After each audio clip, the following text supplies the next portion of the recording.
Old man turbo. Maybe that's what this car is.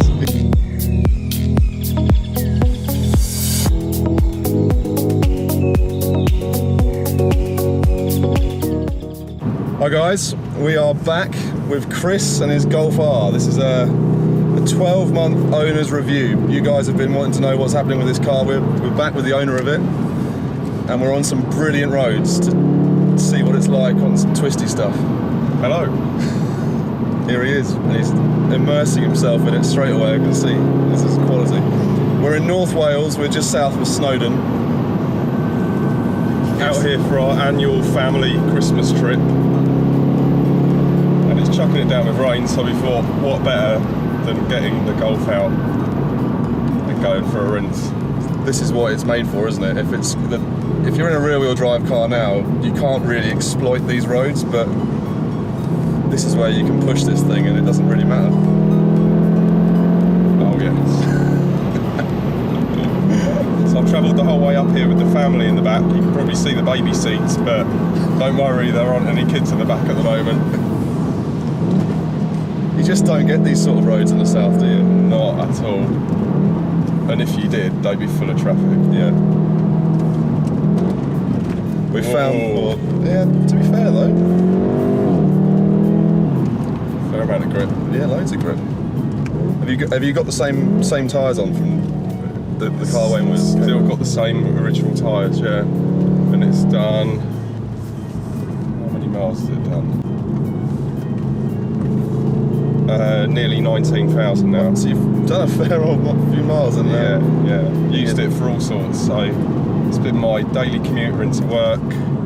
I've got the roof racks on the top now for the mountain bikes. So I've been using it for transporting the bikes around a lot, and done a few trips in it. I mean, 19,000 miles in just over 12 months is pretty good going.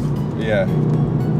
But it's hard to turn it down when you want to go driving somewhere. You want to kind of take this because it just does everything that you need it to. And is that 19,000 miles of going the long way? Always picking the long way.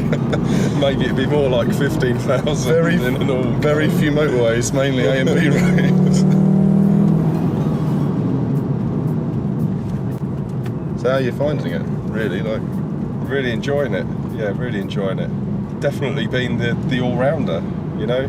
Like, my wife will drive it in eco mode with the kids in it, the dog in the boot, and it drives pretty tamely, really. Has she ever commented like it's pretty pokey, or she's not really noticed? She doesn't like it if it's in normal mode, or she put it in race mode once by accident. She didn't like the way that it was holding the gears too long and revving too loud. So she's kind of, it's the sort of car that you can have different people driving it for different purposes. So for me, like, if I'm driving a long distance, then I'll probably have it in normal mode, or I'll have an individual where I have the sound actuator turned off altogether, so it can get a bit annoying after a while. What are we in at the moment? So we're in individual, but I'll put the sound actuator on, tighten up the steering, throttle responses on normal. But on these sort of roads, you really want to put it into manual. Yeah. So you're in charge of your own gears. Yeah. Yes.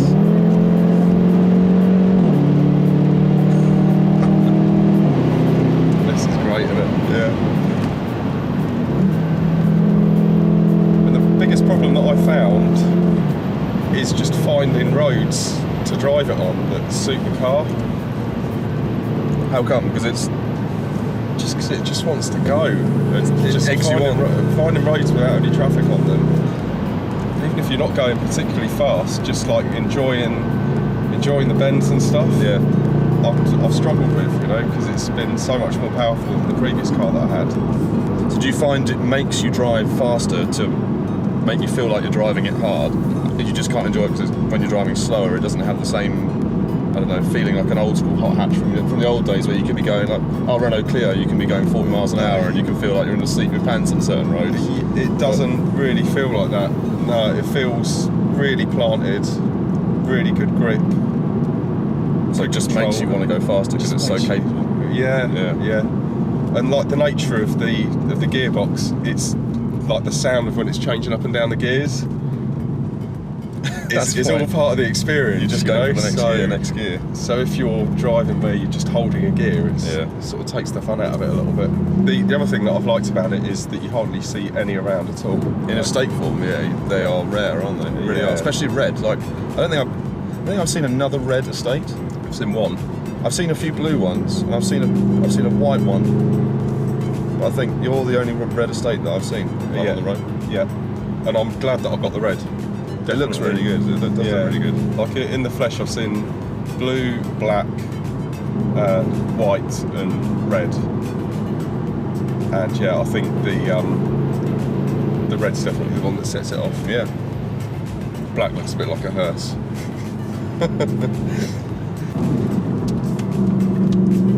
Something's got to be said for this road. This is what you don't get in the south of England. Feels like you're in Lord of the Rings. Yeah.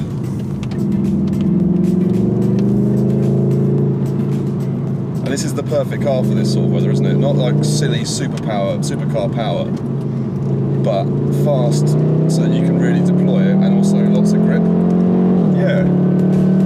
I would be struggling to keep up with my car. I mean, it is considerably down on power, but wouldn't be able to get anywhere near the sort of traction you're getting out of these bends. And with the standard tyres as well, you know, I think you were talking about upgrades earlier. Oh yeah, I think the tyre choice, that's going to be the thing that will make the big difference. You'll suddenly unlock a whole new element to this car, putting on some.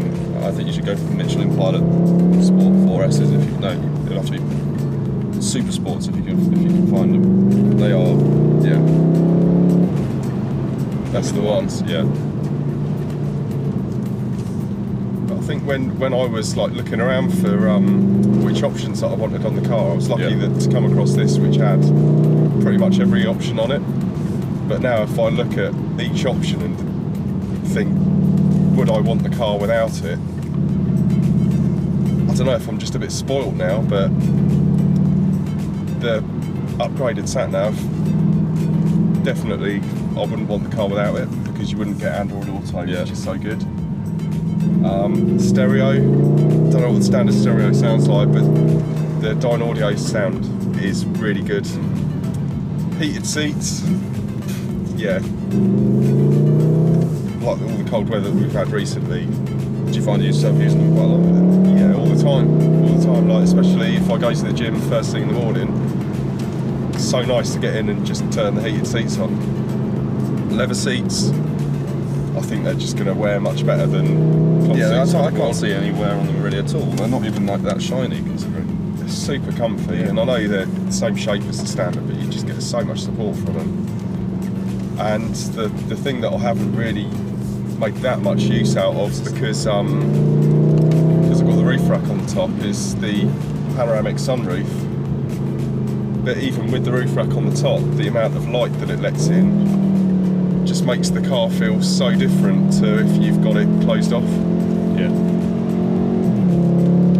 This is like a roller coaster ride, this, isn't it? Yeah. And again, perfect road surface. In England, it would be full of potholes that would have been just disregarded as a crap road that no one wants to drive because it's too twisty.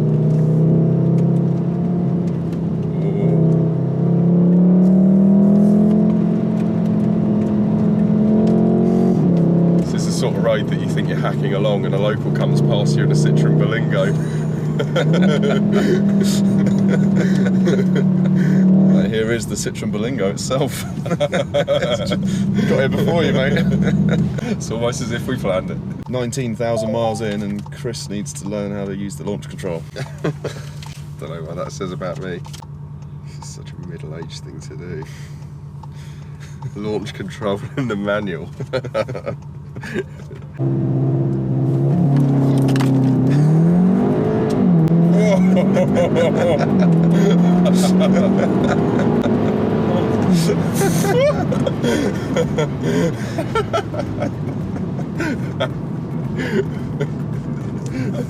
Try and do that without laughing.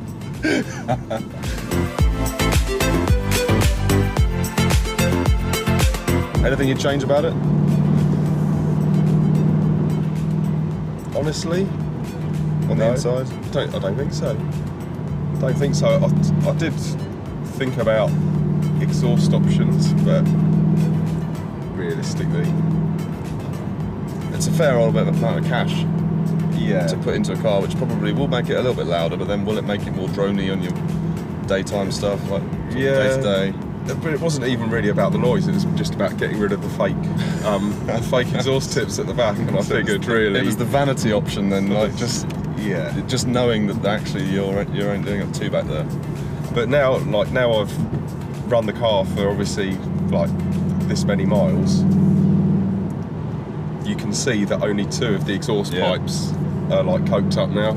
There's 2 which are still completely immaculate. I think that is something they have changed on the 7.5 on the estate. They've seen the error of their ways and they've made a proper 4 exhaust system. Yeah. Which it was weird that they even considered it in the first place. It must have been penny pinching, I imagine.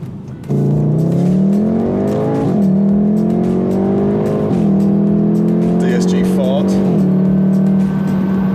Yes. It is actually really loud from the outside. Is it? I remember hearing it when we were filming that first video on the drive-bys, and the gear change? It really does crack quite loud, yeah. More so than you'd imagine it to. Yeah, you kind of forget, to be honest, because like I think it's quite well sound insulated. So if you're driving it without the sound actuator on, and you go past someone with your foot down, you do actually get some concerned looks where you don't really expect them because you don't think it's making that much noise. Yeah. Kind of, to me, like it's quite noisy in here at the moment, but it's all fake noise. Yeah, it's not real noise. So you say you drive most of the time with the sound actuator off? I mix it up. So I get a bit bored of the drone sometimes. Yeah.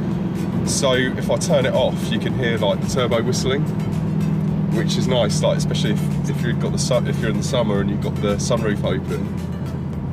To me, that noise is better than definitely noise which is produced. Proper real noise, isn't it? Of like the car's working, apart from just pumping some sound that it wants to pump through the speakers. Yeah. I don't know if it actually comes through the speakers or whether it's. Someone told me that it was like a like the skin of a drum, which like a membrane. Yeah, which tightens up so it just amplifies the noise from the engine. I know the BMW ones definitely come through speakers. I don't know whether it's the same with VW stuff. On the whole, driving it in race mode with the DSG box in auto, unless you're on some seriously like fast roads, doesn't really work because you're just holding the gear so long that all you end up doing is just going through juice. You don't really get that much benefit or that much fun from it because you're not kind of shifting up and down the gears. Yeah. Doesn't have that feel. It just feels like you're just driving it in 3rd gear the whole time because it's just trying to get the fastest throttle response like a fast old man. Yeah, old man turbo. Maybe that's what this car is. If you had the choice and you could have it with a manual gearbox, would you have, because I know the estate, I don't know whether they've made that a choice now or not, but the estate was always DSG only, wasn't it? Would you have considered a manual? Or just for the miles you do, is it also better suited? Back when I was looking at cars, I would have considered it. Driving it with the DSG box now, I wouldn't, because it's just such a great gearbox. It really is brilliant, you know. Hardly get any lag, and once you get used to how you want to use the gearbox, like I was saying about not letting the if you're using it in manual, make sure it's manual on the stick rather than just using the paddles. Yeah. Then you are in charge of it. You know, it doesn't get too bossy with you. And equally, say on a long journey, using the DSG box and then the cruise control where it looks at the car in front of you. The car, you know, all you've got to do is steer. It does everything else for you, which is, I mean, that's a really good point. Bad points about the car. Yeah, what don't you like? The thing that I don't like isn't actually something that I don't like, it's something that I don't like other people moaning about. And that's the amount of space in the back. Because for me, I never sit in the back anyway, so it doesn't really matter. But I think because the car's quite long, because it's an estate, it's never really felt like a Golf to me. It's never really felt like a hatchback. Right. Whereas when you start needing to use the back seats, like with those baby seats in the back, you can squeeze someone in the middle, but they are sitting at a pretty awkward angle and they're not very comfortable. I mean, like right now, you've got a big baby seat in the back, and I can't really put my seat much further back than that. And I mean, I've got good legroom in the front. It's not masses, but it's. You can see the limitations of where it's not a big estate car, is it, in that respect? So if you've got 2 kids, you can use it, but you just got to get used to people moaning at you about it. And that is just that's the comment that I get from everybody who is involved from my family. Is it's not a very big family car, is it? It's not really a family car, is it? I get that kind of grief, which I guess it isn't. You know, you're using a hatchback at the end of the day as a family car. I think you've got to accept the stick for when you can come out on these sort of roads, and you can use it like a hot hatch as opposed to using it like an estate, which would just be a bit of a bus on these sort of things. So. Yeah. And what's your other option, really? The other option is spending a shitload more money on an Audi, really, isn't it? Probably for not that much more space. Right. Yeah.